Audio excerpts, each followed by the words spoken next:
Kita beralih ke informasi lain, Saudara. Kejaksaan Agung menetapkan Nadiem Makarim sebagai tersangka kasus pengadaan laptop Chromebook dalam perannya sebagai Mendikbudristek tahun 2019-2024. Dalam kasus ini, diduga negara merugi hingga hampir 2 triliun rupiah. Kejaksaan Agung menetapkan Nadiem Makarim sebagai tersangka kasus pengadaan laptop Chromebook dalam perannya sebagai Mendikbudristek tahun 2019-2024. Nadiem ditetapkan sebagai tersangka setelah 3 kali menjalin pemeriksaan sebagai saksi. Penahanan langsung dilakukan selama 20 hari ke depan di Rutan Salemba, Kejaksaan Negeri Jakarta Selatan. Dalam kasus ini, Kejagung telah menetapkan 4 tersangka. Kasus ini diduga merugikan negara hingga 1,98 triliun rupiah. Kembali menetapkan 1 orang tersangka dengan inisial NAM selaku Menteri Pendidikan, Kebudayaan, Riset, dan Teknologi Republik Indonesia periode tahun 2019-2024. Tersangka NAM akan dilakukan penahanan di rutan selama 20 hari ke depan. Ditetapkan jadi tersangka, Nadiem menegaskan dirinya tidak melakukan pelanggaran apapun. Dari dalam mobil tahanan, Nadiem bilang memasrahkan segalanya pada Tuhan.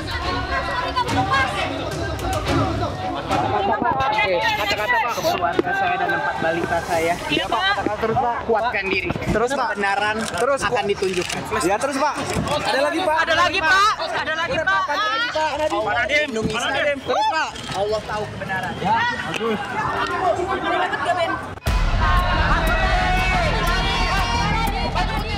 Kamis sore, Kejaksaan Agung menetapkan mantan Menteri Pendidikan, Kebudayaan, Riset, dan Teknologi Nadiem Makarim sebagai tersangka kasus dugaan korupsi pengadaan laptop berbasis Chromebook.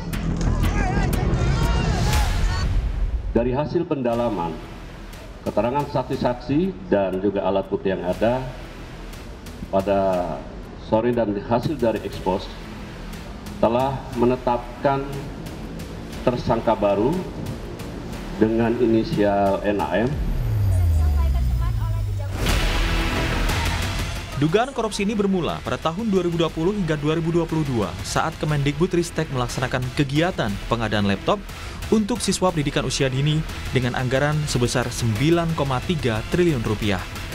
Pada Februari tahun 2020, Nadiem melakukan pertemuan dengan pihak Google Indonesia.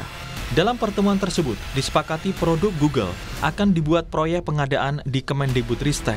Pada 6 Mei 2020, Nadiem mengundang jajaran Kemendikbud melakukan pertemuan tertutup melalui Zoom Meeting membahas pengadaan kelengkapan TIK, yaitu Chromebook.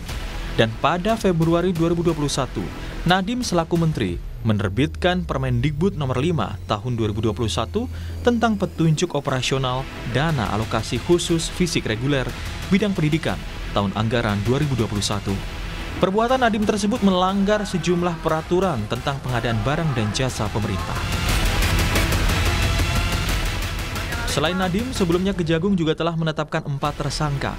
Mereka adalah mantan staf sus Mendikbudristek era Nadiem, Juristan, ex-konsultan teknologi di lingkungan Kemendikbudristek Ibrahim Arif, Direktur Jenderal PAUD Pendidikan Dasar dan Pendidikan Menengah Kemendikbudristek tahun 2020-2021 Mulyat Syah, dan Direktur Sekolah Dasar Kemendikbudristek Sri Wahyuningsi.